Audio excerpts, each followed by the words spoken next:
اور غریب کی تکلیف کو سمجھنے والا بنو تو جب جا کر تم کامیاب ہوگے اور کچھ کر سکو گے. یہی ہے اور کچھ نہیں ہے. اور آج ہم کو ایک ایسی قیادت چاہیے جو اخلاص سے بھری ہو, جو بھٹکے ہوئے نوجوانوں کو راہ راست پر لائے. نوجوانوں کے جوش کی میں قدر کرتا ہوں, سلام کرتا ہوں آپ کے جوش کو, آپ کی محبت کو سلام کرتا ہوں, قدر کرتا ہوں, آپ کی محبت کا احترام کرتا ہوں. لیکن یہ بات ضرور کہوں گا کہ اپنے سینوں میں ایمان کو زندہ رکھو, ایمان کو مرنے نہ دو. دنیا کے پیچھے نہ دوڑو, آخرت کی فکر کرو. یہ دنیا فانی ہے, یہ دنیا حسین ہے, دنیا جمیل ہے, دنیا خوبصورت ہے, لیکن یاد رکھو یہ دنیا ختم ہونے والی ہے.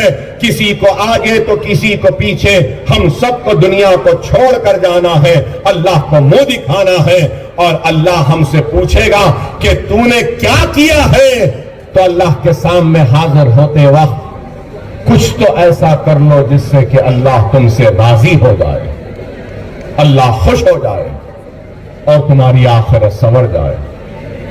ابھی آیا, لوگوں نے کہا شیر آیا, شیر آیا.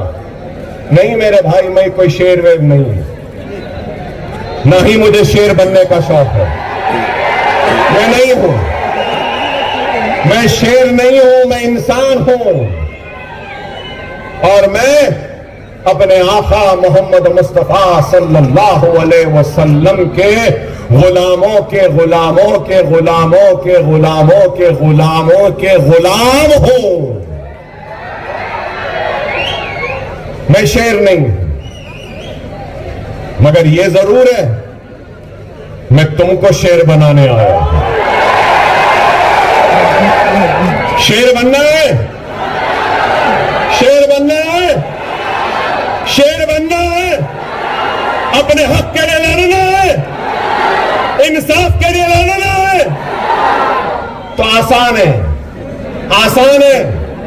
کیا ہے بولوں, بولوں کیا ہے؟ عمل کرو گے, وعدہ ہے, وعدہ ہے, کرو گے.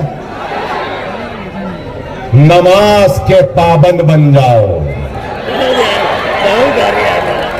قرآن کو پڑھو, سنت رسول اللہ پہ عمل کرو, یتیموں کے سر پر ہاتھ رکھو, بیواؤں کی مدد کرو, ظلم کے خلاف آواز بلند کرو, اپنے گناہوں سے توبہ کرتے ہوئے اپنے روٹھے ہوئے اللہ کو منا لو. تم شیر بن جاؤ گے اور پھر شیر کے سامنے دنیا کی کوئی طاقت تم کو کمزور نہیں کر سکتی. یہ ہمارے ایمان کی طاقت.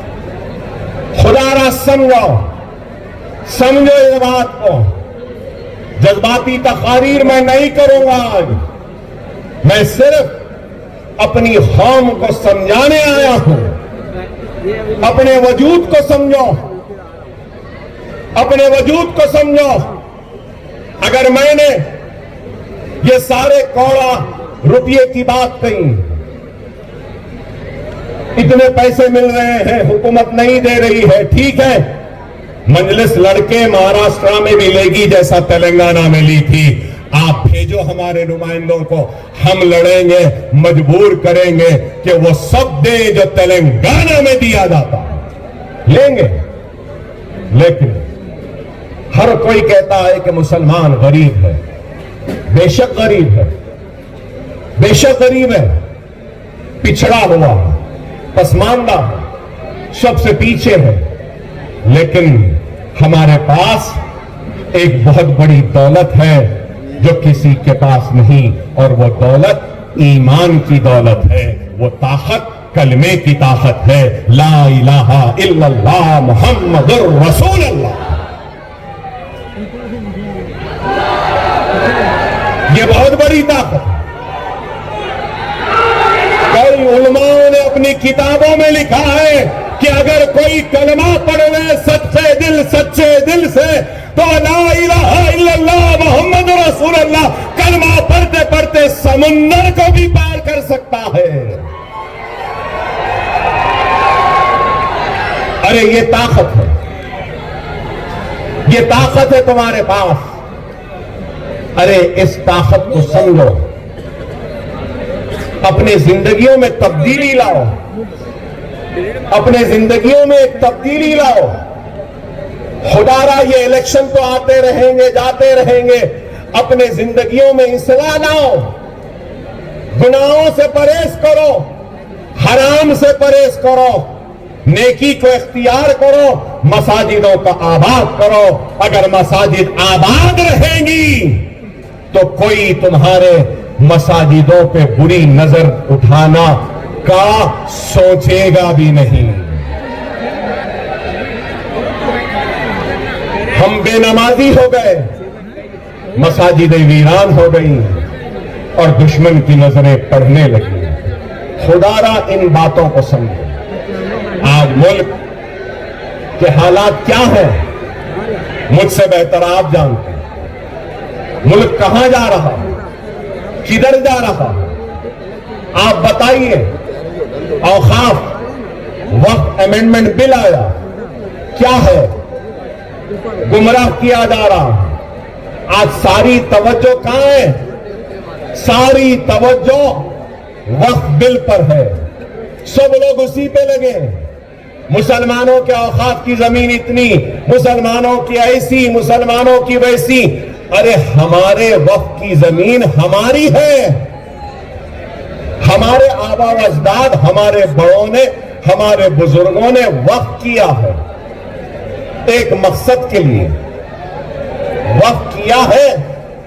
تو یتیموں کے لیے، یسیروں کے لیے وقف کیا ہے، بیواؤں کے لیے وقف کیا ہے، بیماروں کے علاج کے لیے وقف کیا ہے، تو تعلیم کے لیے، بھئی مقاصد کے لیے کیا ہے۔ لیکن آج ان کو فکر ہے تو وہ زمین چھیننے کی۔ آپ بتائیے، ہمارے ایمان کا ایک حصہ ہے وقف، اور آج وقف بل جو آیا ہے اس وقف بل میں کہتے ہیں کہ وقف بورڈ میں غیر مسلم بھی ہوگا۔ کیا ہندو انڈومنٹ میں کیا نان ہندو ہوگا؟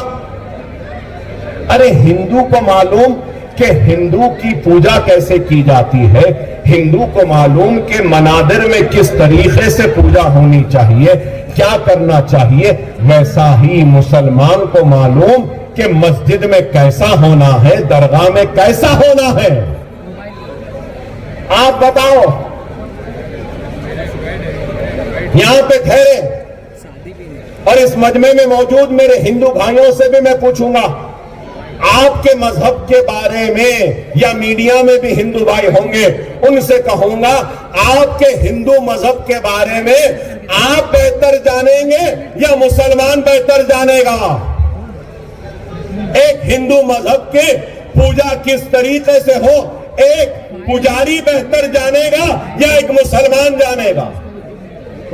مگر آپ دیکھو کس طریقے سے آج ہراساں و پریشان کیا جا رہا ہے۔ کیا ہے، کدھر ہے؟ آپ کو غور و فکر کرنی چاہیے۔ اب میں آیا، جیسے آتے ہی پولیس والوں نے مجھے ایک نوٹس دے دی، کہا کہ اکبر صاحب آپ اس پہ دستخط کر دیں۔ چلیے میں کر دیتا ہوں کہ آپ شہر کی پرامن فضا کو نہیں بگاڑیں گے۔ کیا اب تک میں نے کوئی ایسی بات کہی جس سے کہ شہر کا امن متاثر ہو؟ ٹھیک ہے، دے دیے، لے لیا۔ یہ قانون کے محافظین ہیں، میں قانون بنانے والا ہوں۔ تو قانون کا احترام کرنا میری ذمہ داری، قانون کا اطلاق کرنا ان کی ذمہ داری۔ انہوں نے ان کی ذمہ داری نبھائی، میں اپنی ذمہ داری نبھا رہا ہوں۔ لیکن میں ٹھہر کر سوال تو کر سکتا ہوں نا. رسول اللہ صلی اللہ علیہ وسلم کی شان میں ایک شخص نے مسلسل گستاخی کی، مسلسل ہمارے دلوں کو ٹھیس پہنچائی، ہمارے آقا کے کا گستاخیوں کا سلسلہ جاری رکھا، اور اس شخص پر آج تک بھی اس شخص کی نہ گرفتاری ہوئی، نہ وہ جیل میں گیا، نہ اس کو پولیس پکڑی. مگر میں مسلمان مالیگاؤں کو آیا تو نوٹس مل گئی. کیا یہ انصاف ہے؟ کیا یہ انصاف ہے؟ ارے انصاف کا تقاضا ہے کہ ہر وہ شخص جو مذہبی منافرت پھیلاتا ہے اور ہندو مسلمان کے بیچ میں تفرقہ ڈالتا ہے، ان کو بانٹتا ہے، ان کو لڑاتا ہے، حکومت کو اور پولیس کو چاہیے کہ ایسے لوگوں کو گرفتار کرے اور جیل میں ڈال دے تاکہ ہندو اور مسلمانوں کے بیچ میں کوئی دیوار نہ پیدا ہو.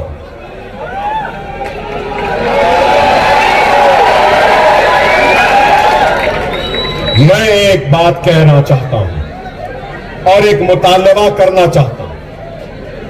اگر میرے مطالبے کو آپ سارے لوگ قبول کرتے ہیں تو زوردار نعرہ لگانا. مجلس اتحاد المسلمین کی طرف سے اکبر الدین اویسی آج اس جلسے کے ذریعے اس عوام کی موجودگی میں یہ مطالبہ کرتا ہے کہ رسول اللہ کی شان میں گستاخی کرنے والے کو فوراً گرفتار کیا جائے، جیل میں ڈالا جائے. کیا آپ منظوری دیتے ہیں؟ نعرہ تکبیر! نعرہ تکبیر! نعرہ تکبیر!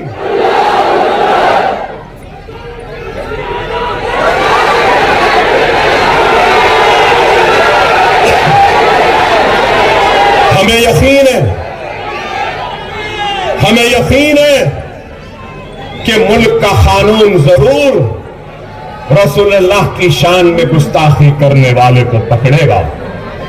مجھے یقین ہے کہ جس طریقے سے یہ سچے بہادر جواں مرد پولیس والوں نے جو مجھے نوٹس دی ہے، یہی سچے جواں مرد ایماندار پولیس آفیسر اپنی ڈیوٹی کریں گے اور وہ گستاخ کو بھی پکڑ کر لائیں گے. مجھے یقین ہے.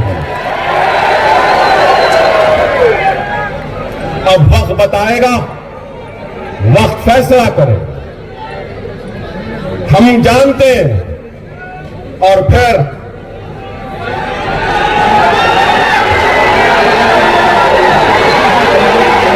آپ بتائیے کہ اتر پردیش کے وزیر اعلیٰ، اتر پردیش کے چیف منسٹر نے ایک بیان دیا اور بیان میں کہا بٹو گے تو کٹو گے. یا میڈیا والے بیٹھے ہیں، میں میڈیا والوں سے ایک چھوٹا سا مشورہ دوں گا آپ کو. ذرا یوگی صاحب سے پوچھئے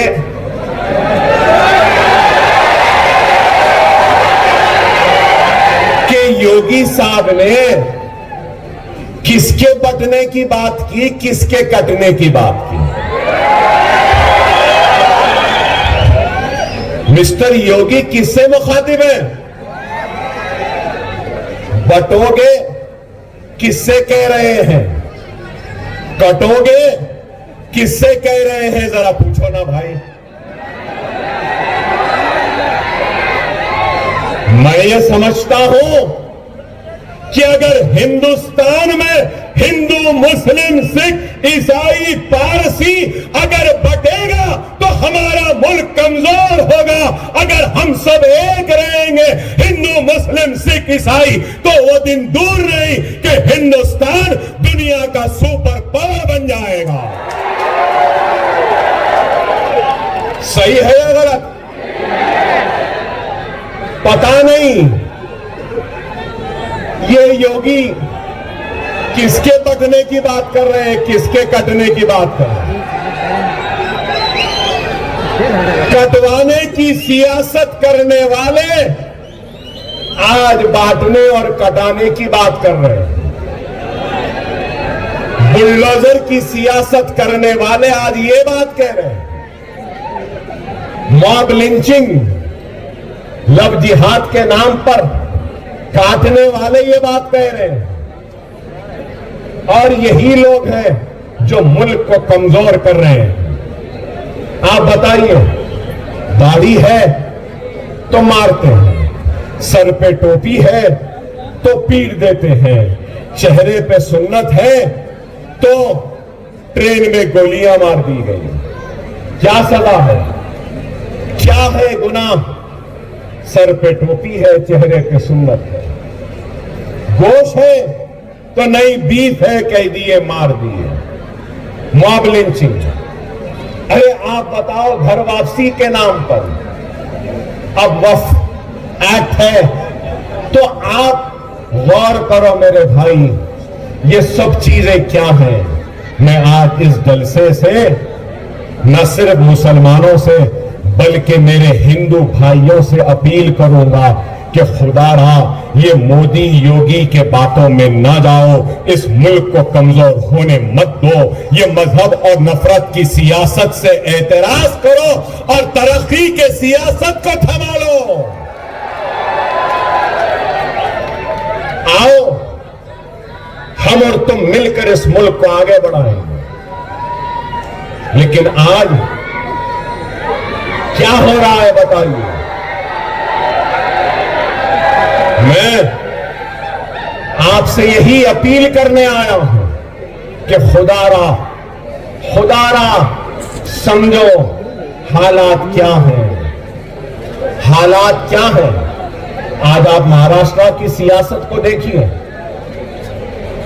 مہاراشٹر کی سیاست کو دیکھیے کہ کیا ہے. میں ہمارے پولیس آفیسر سے ریکویسٹ کروں گا، پلیز ڈسٹربنس ہو رہا ہے صاحب، 10 منٹ ہے، مجھے بولنے دیجئے پلیز. اور میں پبلک سے بھی ریکویسٹ کروں گا کہ جو جہاں ہے وہاں ٹھہر جائیں. دیکھو یہ اپنی ڈیوٹی کر رہے ہیں، ٹھہر جاؤ. 10 منٹ ہے، میں ختم کر دوں گا اپنی تقریر. سمجھو 10 منٹ ہے.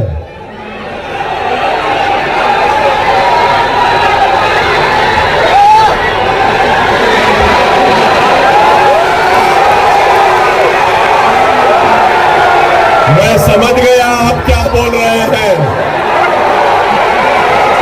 میں سمجھ گیا آپ کیا کہہ رہے ہیں. انشاءاللہ پھر آؤں گا اور پھر اس پر بھی بات کروں گا.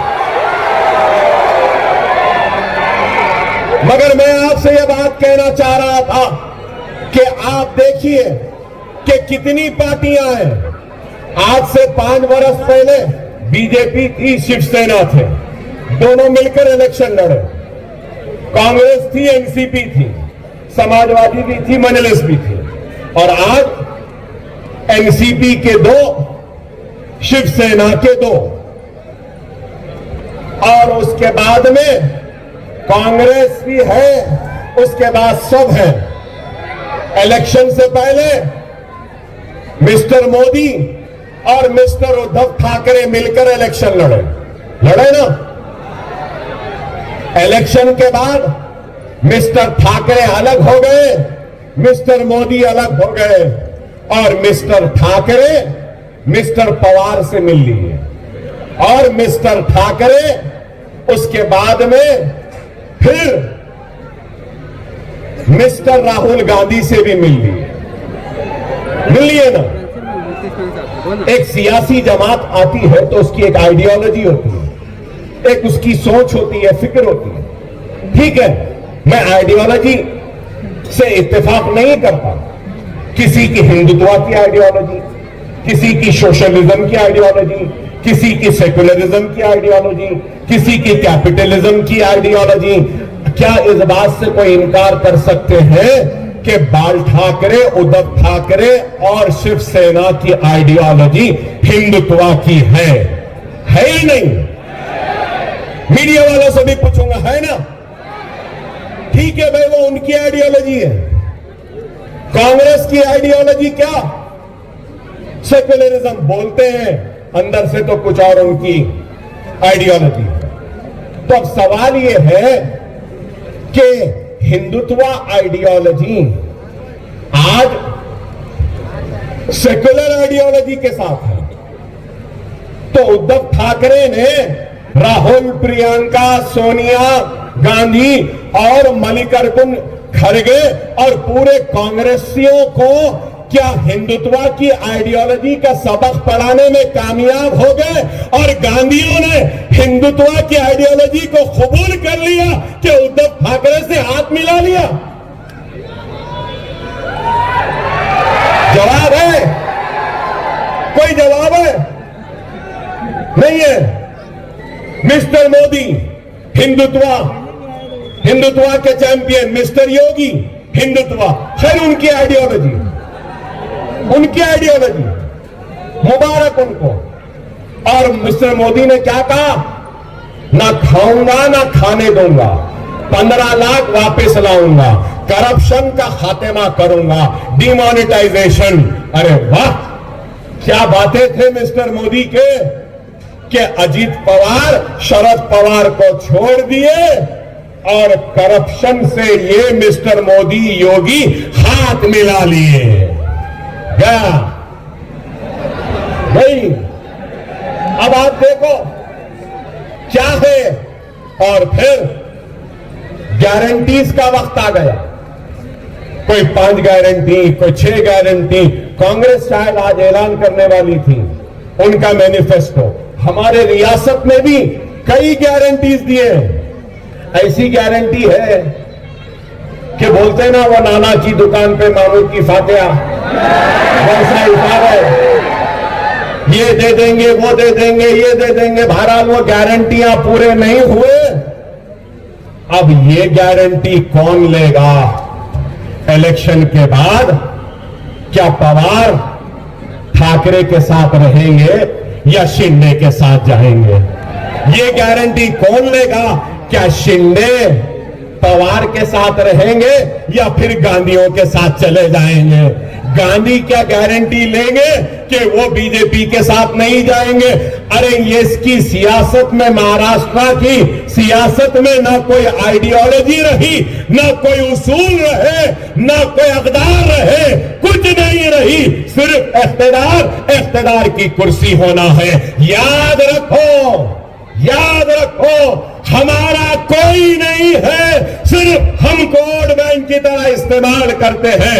ہمارے پاس اپنی آواز نہیں تھی، اپنی جماعت نہیں تھی۔ اب آپ کی جماعت مجلس ہے، جس کی آئیڈیالوجی ہے آپ کی خدمت، آپ کی آواز، آپ کی عزت، آپ کا وقار، آپ کی شریعت کی حفاظت، آپ کے اوقاف کی حفاظت، آپ کے حق کی لڑائی لڑنا۔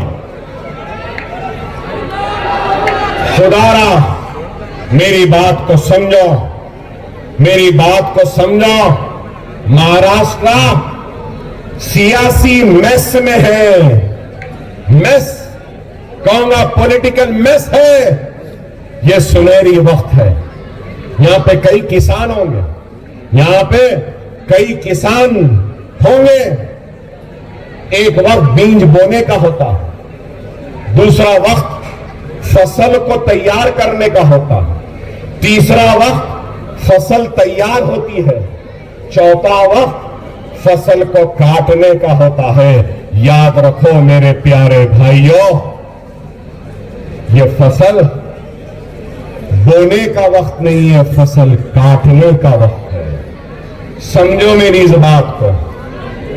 اگر مجلس کے 5 یا 7 MLAs آ گئے نا 16 میں سے، تو میری اس پیشن گوئی کو یاد رکھ لو، تمہاری اور ہماری کے مرضی کے بغیر کوئی تخت پہ نہیں بیٹھ سکتا۔ ہم بادشاہ گر ہوں گے، اور جب ہم بولیں گے کہ کیا دے رہے، بچوں کو اسکالرشپ دو، یہاں پہ پاور لوم کو مضبوط کرو.